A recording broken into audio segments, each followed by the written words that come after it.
Mga idol, ang Converge Fiber Xers matapos nga maganda ang ipinapakita ng kanilang import na si Scottie Hobson ay magpapalit na nga po ng import itong Converge Fiber Xers at dumating na nga sa bansa ang kanilang bagong import o replacement import at ito nga ay ang NBA veteran na si Jalen Jones na nakapaglaro sa New Orleans Pelicans, Dallas Mavericks at syempre sa Cleveland Cavaliers.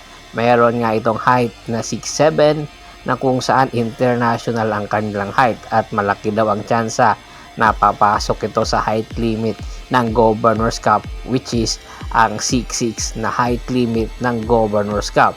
Inaasahan na ibabandera nga itong si Jalen Jones ng Converge Fiber Xers dahil nga mayroon iniindang injury itong si Scottie Hobson at kinakailangan talaga nila ang isang energy guy na import na posibleng ipangtapat sa mga bigating kupunan ng PBA katulad ng mga SMC team na Magnolia, Barangay Ginebra at San Miguel Beermen.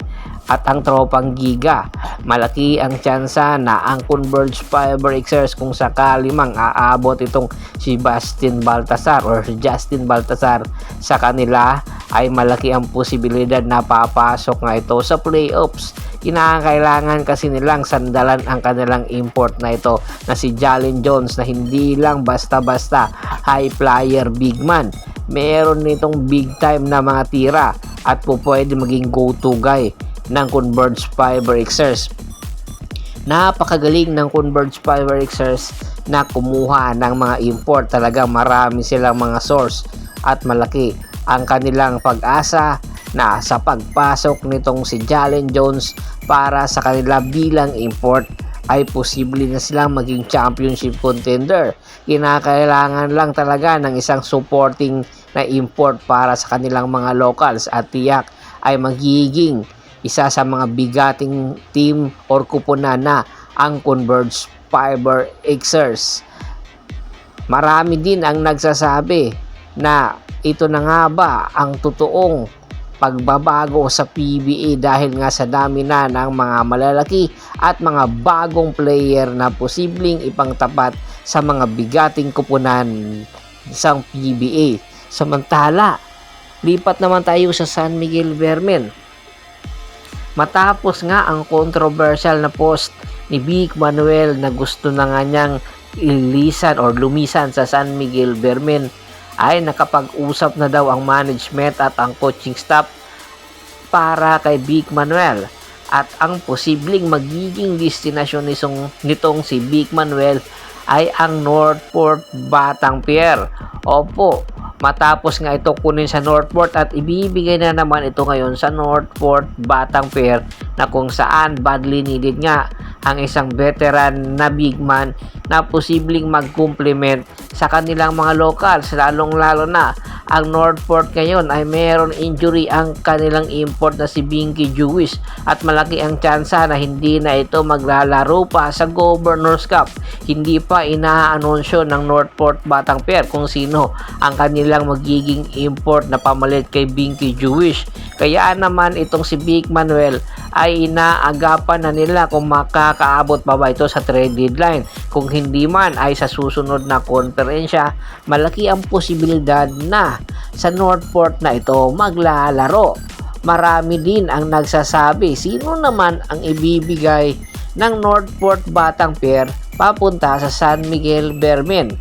Alam natin na madami ang mga trade asset ng Northport Batanguer. Pwedeng maibigay ng Northport Batanguer ang kanilang mga future picks para lang makuha si Vic Manuel, lalong-lalo na ang susunod na 2025 second round nila. Pwede nilang ibigay sa San Miguel Beermen para makakuha ng isang big man or legitimate na player na posibleng makatulong sa San Miguel Beermen. Marami daw ang papasok sa susunod na taon sa PBA draft at mga bigating pangalan at karamihan nga ay mga big man. Kaya ngayon pa lang ay nag-iipon talaga ang San Miguel Beermen ng trade asset na posibleng i-trade nila anytime sa kanilang mga condi team na katulad ng Northport at ng Terra Firma Jeep. Ano sa katingin nyo? Panahon na nga ba para lisanin na ni Vic Manuel ang PBA or maglalaro pa ito sa Northport Batang Pier katulad ng ginawa ni Arwin Santos? Komento na sa baba ng video at pag-usapan natin yan. Once again, this is Percival Montero at your service. Don't forget to subscribe my sports channel at don't forget to click na notification bell button para nga maging updated palagi sa kwentuhan.